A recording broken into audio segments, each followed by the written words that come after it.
Si la cuisine est une question de passion, c'est aussi une question d'organisation et de bon sens.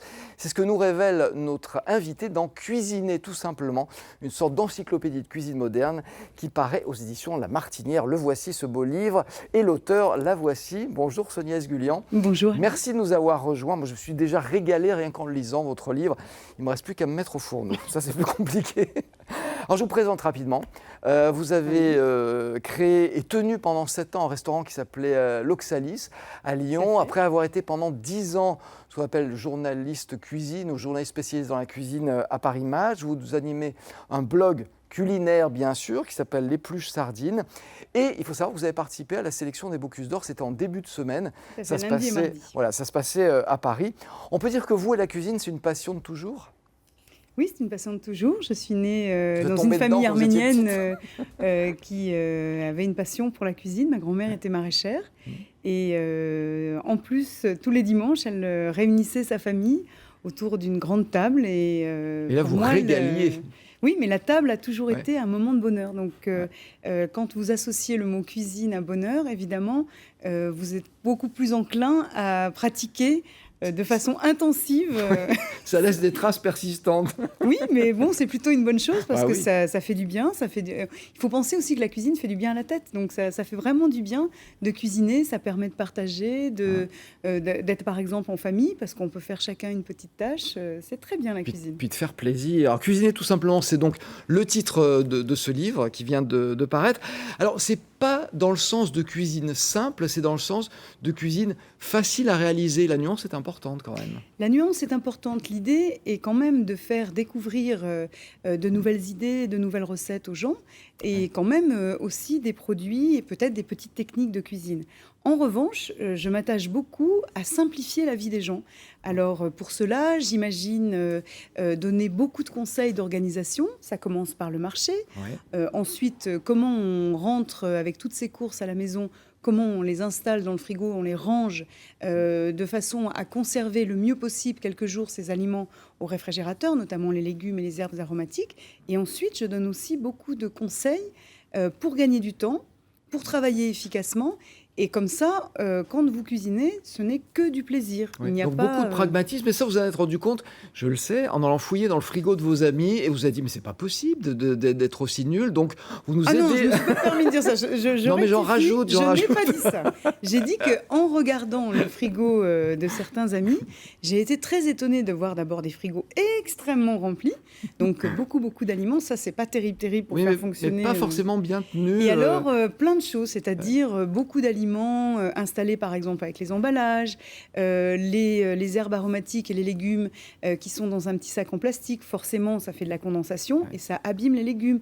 Donc, si on a des petits sacs en craft, c'est fait pour quelque chose. Si vous n'avez pas plein de solutions pratiques. Oui, si on n'a pas de petits sacs en craft. Ça fait partie des choses qu'on trouve dans ce livre, mais pas seulement. Vous l'avez dit, la cuisine, ça commence par les courses. Alors, vous faites vos courses au marché, mais pas seulement. Vous n'interdisez pas les supermarchés. Absolument pas. Pourquoi ? En revanche, il y a des choses qui sont bannies dans les supermarchés. Il y a des choses qui s'achètent plus particulièrement au marché et des choses qui s'achètent au supermarché. Des exemples. Il n'y a aucun problème. Par exemple, je préfère acheter les légumes dans un marché plutôt qu'au supermarché. Pourquoi ? Parce que souvent, au supermarché, ce sont des légumes assez standardisés. Très compliqué à choisir, c'est difficile parce que soit ils sont en vrac, soit un peu en barquette. C'est pas vraiment la façon dont j'aime faire les courses. Donc, je préfère aller au marché. En plus, je trouve que traverser un marché, ça fait du bien aussi. Ça vous détend.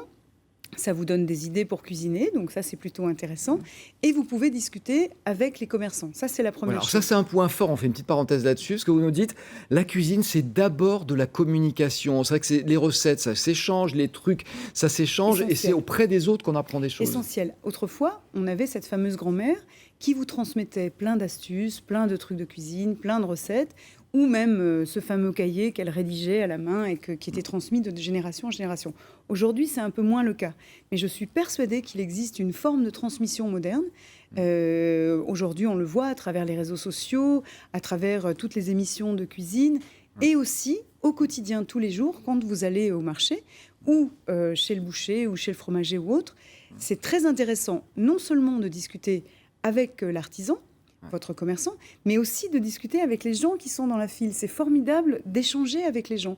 Moi, il m'arrive très souvent d'écouter, par exemple, quel morceau de viande va choisir telle personne pour faire une daube. Ah bon, vous mélangez 3 morceaux, mais pourquoi ? C'est très intéressant. C'est vrai qu'on apprend des choses comme ça. Et on ça. apprend beaucoup de choses. Ouais. Et je pense qu'en cuisine, on apprend toute sa vie et ça, c'est plutôt une bonne chose. Alors, il y a plein de trucs dans ce livre. C'est que moi, j'ai appris plein de choses. Alors, je ne suis pas un grand cuisinier, loin de là. Mais il y a des petits conseils pratiques comme ça qui paraissent tout bêtes. Et c'est vrai que ça facilite la vie. Bon, l'exemple...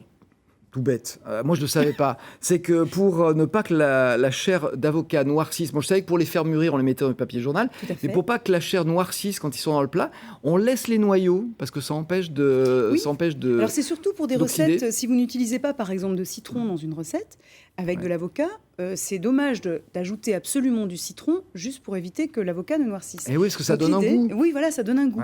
Moi, j'aime bien faire des sauces toutes simples, par exemple, mixer de l'avocat avec du yaourt, mettre des herbes aromatiques, ça vous fait une sauce formidable pour tout un tas de préparations. Mais comment faire pour garder cet avocat sans avoir ce problème de noircissement du... on met les noyaux dedans. Après, on les enlève au dernier moment. Je ne sais pas quelle est la réaction chimique, mais vous mixez, vous faites votre préparation et vous ajoutez les noyaux au dernier moment dans le bol. Vous mettez un film alimentaire, vous réservez au réfrigérateur et ça ne noircit pas.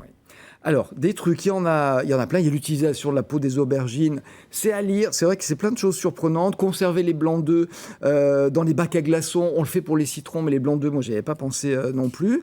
Donc, plein de trucs. Des gros raisins congelés, par exemple, qui servent de glaçons. Oui, c'est vrai qu'on n'y pense pas. C'est super joli, en plus, dans votre verre de vin blanc. Vous mettez quelques glaçons. Vous pouvez mettre quelques raisins, des blancs ou des noirs, qui ont des formes différentes. C'est très joli. Et ensuite, à la fin, vous pouvez les manger parce qu'il y a aussi un volet important. Il n'y a pas de gaspillage. Ça, c'est très, très Effectivement, important. Ça, c'est important. On ne gaspille pas. Tout est utilisé, réutilisé. Alors, il y a évidemment le cœur du livre. C'est quand même ces 150 recettes. Comment est-ce que vous les avez choisies pour que, justement, elles ne soient pas trop compliquées à faire, mais elles soient originales aussi? Parce qu'il faut surprendre dans la cuisine, il faut se renouveler. Alors, je voulais que chaque recette soit un prétexte pour apprendre quelque chose. Si, par exemple, je voulais vous parler de la façon de faire une excellente béchamel, j'ai cherché une recette qui me permettait de vous parler de la béchamel, de donner un truc, de mettre en scène cette technique à travers une recette. Et donc, on apprend à faire une béchamel, un caramel, des choses qui sont pas forcément très simples, mais comme la recette, d'abord, attire beaucoup l'œil grâce aux photos. C'est superbement mis en page, les ingrédients dans un coin, les variantes, etc. Il y a une photo, alors le photographe, c'est magnifique. C'est vrai que déjà, quand on voit la photo, c'est important la photo. Quand on nourrit le photographe, c'est plus facile. C'est un grand gourmand, il est sollicité tous les jours, il a goûté tous les plats. Donc je pense qu'il est dans l'enthousiasme du livre et quand on prend beaucoup de plaisir, on le ressent à travers les photos. C'est vrai que ça donne envie. Alors, ce qu'il faut savoir aussi pour les photos, c'est très important. Je ne sais pas comment travaillent d'autres photographes dans des réalisations de livres. Si, moi je sais certains pipotent tout, c'est-à-dire qu'on met de la laque pour que ça brille un peu plus. En fait, les plats sont pas mangeables. C'est pas le cas, là, rassure-moi. Alors là, ce qu'on a décidé de faire pour ce livre, on a pris un peu plus d'une année pour le réaliser. Et en fait, ce livre a été aussi l'objet de nombreuses réunions avec des amis à la maison. Et donc, ça permettait de faire un dîner juste à la fin des séances photos. Et ça, c'est très agréable parce que vous partagez aussi des émotions à propos des recettes. Alors, il y a une petite anecdote sur le livre. Je présente la recette d'un gigot d'agneau que je vais en fait clouter avec des petits fruits secs. D'habitude, dans le gigot d'agneau, on fait un petit trou avec la pointe du couteau d'office et on glisse des gousses d'ail. Moi, j'ai décidé de mettre des petites noisettes, des pistaches, des amandes, des dés d'abricots, enfin tout un tas de fruits secs. Donc ça va vraiment parfumer ce gigot d'agneau de façon très très différente. Je le fais cuire. Et ensuite, on le servait avec une petite semoule, c'était délicieux. Sauf que pour la première séance photo, on était tellement dans l'ambiance avec les amis qui étaient arrivés plus tôt parce qu'ils voulaient voir la fin des différents gestes pour faire cette recette. On a mangé le gigot et on a oublié de faire la photo. Donc on a recommencé une séance photo 3 jours après pour pouvoir réussir. Ils ont mangé le plat avant qu'ils soient photographiés, mais du coup ils se sont régalés 2 fois, j'imagine. Donc j'ai dit, il y a plein de conseils, il y a de quoi, comment utiliser, comment sublimer les ingrédients. Je voulais dire aussi qu'il y a une chose qui est intéressante, c'est que vous nous apprenez à être curieux. C'est-à-dire que la période actuelle, qu'est-ce qu'on regarde sur les étals? On voit qu'il y a des courges et on pense qu'aux courges parce que c'est le légume de saison. Et en fait, il y a plein d'autres choses à découvrir à côté de ça. Oui, l'automne, par exemple, le potimarron, c'est qu'on en parle de plus en plus. Que du potiron. Ouais. Il y a du potimarron, il y a d'autres cucurbitacées, il y a aussi des poires formidables, il y a des champignons qu'on connaît plus ou moins. Ce qui est intéressant, c'est de découvrir aussi des produits. Même si on ne sait pas énormément cuisiner, ce qui est intéressant, c'est justement la découverte, parce que ça vous incite à faire des choses différentes. Et c'est très valorisant de découvrir un produit et de se dire oh, j'ai réussi à faire tel plat avec un ingrédient que je ne connaissais pas forcément ou que j'utilisais de façon trop classique. En tout cas, ce livre, on en parlerait pendant des heures, mais bon, voilà, il y a d'autres sujets à traiter dans l'émission. Vous reviendrez. Donc, ça s'appelle Cuisiner tout simplement. Sonia Esgulian, qui était, on l'a dit, au Bocuse d'Or en début de semaine. En un mot, comment ça s'est passé? Parce que vous faites partie des membres du jury, oh là maintenant là, en consécration. Grande émotion. C'était assez impressionnant parce qu'on ressent énormément le stress des candidats. C'est une pression terrible, beaucoup de maîtrise technologique. C'était vraiment intéressant. Et à la fin, une petite larme parce que c'était très très dur. On a vu la déception de certains, la joie donc, de celui qui va représenter la France. Et vraiment, pour moi, ça a été une aventure merveilleuse. Bon. Merci beaucoup, en tout cas, de nous faire partager cette passion pour le bien manger. Cuisiner tout simplement. Sonia Esgulian, c'est aux éditions de La Martinière. Et c'est vrai qu'il y a un beau travail d'édition. C'est un livre absolument magnifique. Merci, on passe au titre de l'actualité. C'est avec Soria Khaldoun. Bonjour Soria. Bonjour Alain. Et on va commencer avec la mobilisation des